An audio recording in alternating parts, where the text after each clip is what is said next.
YouTube, how's it going? The Goat House is back with episode 3 of my NFL Top 100 list of 2020 through 2021. So regular season combined with the playoffs is how I made these rankings here. So yeah, this is the third episode. So we're going from 60 to 41. Next episode will be later today, which is the 13th. And then the final 20 will be tomorrow on Saturday. So yeah, really excited about this series. Hopefully you guys enjoy it. We do it every single year. Constant updates on our Twitter, constant off-season content on the channel. Follow the Twitter, subscribe to the channel. Link in the description and comments for anything that you need here, including that sided app where you can talk football and win Amazon gift cards. Yeah, here's the Twitter. The J.J. Watt news came out earlier this morning, so just constant talk about that, where we can all the landing spots. So anything new, anytime news breaks like that, we got you covered instantly on that Twitter, so it's a must follow. Yeah, this right here, I'll pin a link in the comments. This is free for everyone. So this is our Patreon page, but this is free for everybody that I made. You know, a lot of work went into this. It's updated cap space. So anytime something happens, I update the cap space, my projections, and you got players that I expect, you know, teams to cut and how much they would save, possibilities, who they can cut, a lot on here. So check that out. This is free for everyone. Our Patreon has, a lot more extra content too. Yeah, we just added this. There's a lot going on here. So you can check that out. Me much appreciated. But yeah, that one page is definitely free. But here, let's recap. Let me get me out of the way again. Recap 80 through 61. So the last episode, Romeo Okwara was 80. Grady Jarrett, Trent Williams, J.C. Jackson, Marcus Peters, Darrell Williams, Xavier Rhodes, Tyler Lockett, Chase Young, Corey Linsley, Allen Robinson comes in at 70, Adrian Amos, Laramie Tunsil, Adam Thielen, Leonard Floyd, Tristan Wirfs at 65, Nick Chubb, Justin Simmons, Quinn Williams, and Brandon Graham is where we ended last episode at 61. So now we're on to the third episode, going from 60 to 41. Yeah, starting with number 60 here, obviously. John Johnson, the safety of the Rams. I thought he had a ridiculous season. He was pretty damn good safety right when he came in out of Boston College. Then had injuries, was at last season, and this year he played up to his capabilities, was very good for them and that entire defense. I think his, progression and, playing to his abilities there, staying healthy, along with a guy like Jalen Ramsey having him full time there and playing to the best of his game, I think was a big reason that Rams defense took the next step. We already know about Aaron Donald. Leonard Floyd basically replaced Dante Fowler, but I think, yeah, two key guys. I mean, other guys as well, Darius Williams, other guys. But I think, guys like Jalen Ramsey, mainly John Johnson, their play really boosted the Rams' defense's play there. So 59 is going to be Bud Dupree, and he missed some games down the stretch, and he still comes in at 59. So that obviously shows how good I think he was this year. Yeah, he was more of an impact player than people realize. I thought he was having, not that he was going to win Defensive Player of the Year, but on that level, I thought he was playing that good. I think he was the one. People kind of worry about him being a free agent. Injury, understandable, but people worry about him because are the other defensive players on the series creating for him? If you actually watch this year, I thought he did most of the creating for his teammates. Not just a rusher off the outside, but they used him in stunts, almost blitzes on the inside. So they got creative with a guy like Bud Dupree there, and I thought he created. Yeah, I thought he created a lot of turnovers, a lot of sacks for his teammates there. So underrated. Definitely very important to that team. Going to be a big-time free agent here coming up this offseason. Number 59 on my list. If he stayed fully healthy throughout the year, he would have been a top 20 player for me, easy. I thought he was that good, that impactful. 58 is going to be Eric Kendricks, another one, a guy that got hurt down the stretch of the season that would be much higher, you would think, if he finished the season out. Eric Kendricks in coverage was ridiculous, making impact plays specifically in the red zone, which stood out. And we know his impact stopping the run. Yeah, easily the Vikings' best defender this year when he was on the field. But yeah, it was unfortunate that he missed, some games down the stretch because they started to get back in the playoff conversation. And I think if he stayed healthy, he maybe could have made it, because they were really lacking stopping the run on defense. But yeah, still a ridiculous season. Another guy that if he would have stayed healthy, probably would have been around top 25 players. But yeah, he did play, him and Bud Dupree, they played majority of the season, so that definitely helps when making this list. 57 is going to be the rookie Justin Herbert. They're a surprising one. Did not expect him to make the list, if you were predicting going into the year. But yeah, ridiculous season throwing the ball for Justin Herbert, and the ability to use his legs too, underrated in that category. Just the ability to I mean, just having that type of season right away too, when we thought, maybe his concerns coming out of Oregon were kind of maybe, mental, not really lacking, kind of a little bit of lacking confidence, but and that seemed like to completely disappear right away, which is pretty ridiculous. And then you start to see the traits and the arm talent really stand out. So really excited about him and the Chargers going forward. He comes in at 57. 56 is going to be Trey Hendrickson. Another tough one to rank because Trey Hendrickson had a load of sacks, but he didn't play as many snaps as you think he should or would have. And that's kind of tough because, if he played a Cam Jordan amount of snaps, how many sacks would he have had? How much production would he have had? And he played like 300 less snaps roughly than a guy like Cam Jordan, which is crazy. So, and he's a free agent, so it kind of makes you wonder why. Is it because they're insisting on Marcus Davenport too much? Do they just like him they almost treated him as a high-end rotation guy, So that was odd. So what's the reason for that? That's, I guess, what you wonder as he becomes a free agent here, big-time free agent.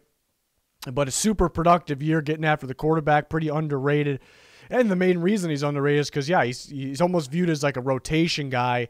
Even though he starts, but why is he playing 550 or so snaps? That's kind of the question there. But super productive season, 56 on the list. 55 is going to be Darius Leonard of the Colts. Another monster season for him. I expect more, though, from him, and I think we'll get more. But solid in coverage, like always. And I thought, usually he's a little more productive, in the blitzing category or getting after the quarterback. But still very productive. We'll see. I expect him to be, going forward. Did he miss a little bit of time early? But going forward, I think I expect him to be like a top 30, top 25 player. A lot of really good off the ball linebackers. We're going to see them come off the board on this video. So, they're all battling for that top off the ball linebacker spot. And they're so close that I think it can change, any season there. 54 is going to be Calvin Ridley, the Falcons receiver. Really elevated his game this year. The footwork, the separation, was getting tons of production. Julio Jones in and out, a lot of out. So that helped Calvin Ridley elevate his game. But, you can kind of see how much better he got. Really good at getting separation deep. Really good deep ball receiver. Really good tracker downfield. So, the future and the upside of him where he's got his game to. Pretty exciting stuff there. So he's at 54, 2 receivers in a row. 53 is Mike Evans. He really got going down the stretch this season. Helped his cause in the playoff Super Bowl as well. Didn't do a whole bunch Super Bowl, but him and Tom Brady developed that chemistry. And then he really started to get going, downfield like he usually does. So another productive year. And really nothing surprising there. For Mike Evans there, he's at 53. 52 is going to be Brian Burns, the Panthers pass rusher. I'm a huge Brian Burns fan here. More of an impact in the stats. The production will show, even though he did have production. But, he definitely created for his team. That defense on paper going into the year looked like probably going to be one of the worst in football. It didn't end up being that. I think a big reason is Brian Burns kind of created for the next level and the level after that of the defense, the young playmakers they have. He was constantly getting pressure, hitting the quarterback, and sometimes you see those pressures, those QB hits, and you can see why maybe they're not getting sacks, and and it's understandable. And sometimes you see it and you view it as this is going to turn into a whole bunch of sacks. I think that's Brian Burns. I was talking about on Twitter earlier in the year. People call me crazy, but I think it's realistic to see this guy lead the NFL in sacks one day, maybe one day soon. He has the traits. He's right there getting to the quarterback. Just made a huge impact for the rest of his team. So that's why he is at 52. 51, Roquan Smith, so another off-the-ball linebacker. Super productive year for Roquan Smith. Seen him making plays in coverage, high motor, obviously stopping. We knew how good he was stopping the run. Tackle for loss machine, too, getting in the backfield, sniffing out runs. So kind of was that big playmaker almost to that defense. Almost expect the guy in the secondary, but it was more of a Roquan Smith this year for the Bears. So he had a super good year. He had the off-the-ball linebackers in today's game, this year specifically, taking over. We got a bunch of them. Another one, Demario Davis. We already know how important he was to the Saints defense, but definitely a leader of that defense, taking control of it, whether it's in coverage. Sometimes he's asked to cover, a big-time tight end or somebody in the slot. They started first half of the year, the Saints defense was, not the first half, but I guess the first quarter of the year, the defense was a little underwhelming. And then they started getting more pressure, and I thought a big reason for that was Demario Davis. They actually started to send him a bit on blitzes, and I think that opened things up for everything else. So I think people were game planning. We're kind of looking at Demario Davis, and that's kind of their game plan. We got to worry about Demario Davis because he's on every level doing so many different things. So big fan of his game. He comes in at number 50. 49, Hassan Reddick, a breakout player.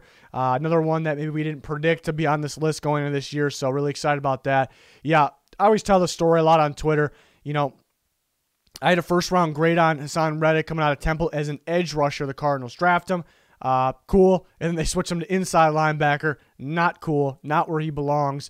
Not sure why they did that. And then he was extremely disappointing there, but you almost expect it. And now this staff moves Hassan Reddick to edge rusher, and where he belongs. And look at this. He's extremely productive, super impactful player for the Cardinals defense. So it was interesting because they declined that. They turned down that option, and all of a sudden he ended up tearing it up. So now he's a free agent, and we'll see if he gets the tag or not. That's another video. We could talk about that. But and you wonder, is this going to continue? But that's his position. He still has upside there because he's barely played it. So very impressive season for Hassan Reddick. Hopefully he continues to stay at the edge rush position, outside linebacker in that scheme, and be as productive as he was, because it was ridiculous this year. 48 is going to be Tyrann Mathieu, the safety of the Chiefs, strong safety / slot corner. Yeah, does it all for them. The defense is all about Tyrann Mathieu. Your best player is probably, Chris Jones, obviously, but the defense is all about Tyrann Mathieu. Team's game plan for him. He when he comes up in the box, because of his instincts, knowing the play, that kind of can tell you things and shift things around because it starts with him. So big time playmaker wherever he is on the field. Got better as the season went on. There was crucial for them in the playoffs. Super Bowl was kind of a letdown for every player almost, so not just him. But another great season for him. No surprise there. 47 is going to be Calais Campbell of the Bears. Obviously one of the better impact defensive players, one of the better pass rushers in football, but a little, maybe more than that, underwhelming. I expected Calais Campbell to be one of the top tier elite players this year, especially getting Robert Quinn on the other side. That might be more Robert Quinn's fault, but still a very good year for Calais Campbell. You wish there was more production rushing the edge. He is double teamed an insane amount for obvious reasons. But really good stopping a run. We talked about a few pass rushers that don't get appreciation, stopping a run throughout this top 100 list, and I think Calais Campbell's one of the better ones in football. So, especially with these edge rushers, getting that for the quarterback comes first. He's very good at that. I just expected a little more this year, but he comes in at 47, another pretty good year, but hopefully gets back to playing at that elite level next year. 46, the Packers running back Aaron Jones, really productive season. See him get involved in the pass game a little more, catching the ball downfield even. But was big for them. He was big for them last year, but I think having that where you'd go against the Packers and you think we got to play the pass, got to play Aaron Rodgers, but you also have to worry about the running game as well. And I think that creates for the passing game, and the passing game kind of creates for him, so it really complements each other. He's like solidifying himself. As before it was kind of a question, was he a top 5 running back in the season? Now it's like, yes, he's a free agent. We'll see if he gets tagged. We'll see if he goes elsewhere, but a key piece to the Packers offense there, but they do have other running backs that are pretty solid. Jamal Williams also a free agent, solid running back, I think pretty underrated. Back-to-back Packers here. 45 is Darius Smith. Zadarius, not as good as a season as last year. Last year was ridiculous. He was my defensive player of the year pick, mine, for last year. Now, still a very good season again this year.